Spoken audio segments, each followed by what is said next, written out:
Britain's North Sea oil and gas fields have long passed their glory days in terms of major finds and booming productivity, but recent tax breaks instigated by the UK's Chancellor in his annual budget mean that ageing fields may receive some much-needed attention. The new package comprises £3 billion worth of tax breaks designed to expedite exploitation work and better treatment of smaller fields.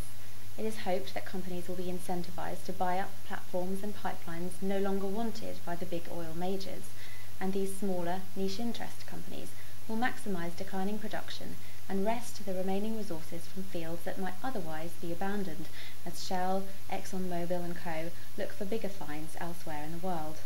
The hope of major new discoveries in other parts of the world, Angola and Brazil to name but two, means that some pipeline infrastructure already in place near dwindling resources goes unused, even when there is still oil and gas to be recovered. In an encouraging move, French oil services group Technip has just announced that it has secured a contract worth approximately €600 million, that's $795 million, to refurbish and develop oil installations in the North Sea, west of the Shetland Islands.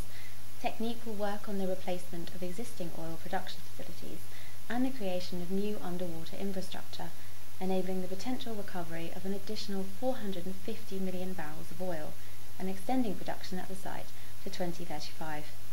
In life, some of us only ever go for the big fish, while others are more than happy with a small catch of the day. It is generally accepted that there won't be any further major discoveries in the North Sea, but with a little effort, those existing fields can be optimised, tied back, connected up and given their due. Now, if there ever was a big fish of an exhibition, it's the Offshore Technology Conference, the OTC. If you're attending OTC in Houston this year, I hope you have time to visit our booth at 8845 in the Reliant Arena. This month's regional review, beginning on page 12, focuses on the Gulf of Mexico. World Pipeline's correspondent Gordon Cope tracks the resurgence of the sector since the Deepwater Horizon tragedy in 2010. He also looks at potential new targets in the Gulf and long-term prospects for the area.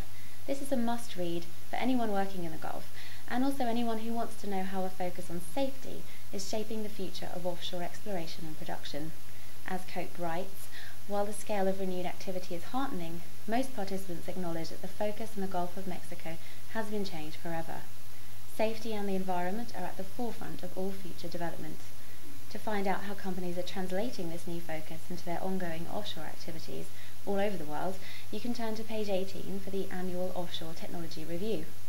This year's review shows, more than ever, that contractors, suppliers and service companies value the importance of working safely offshore. Big fish or small, we are all responsible for a safer, smarter and more efficient offshore industry.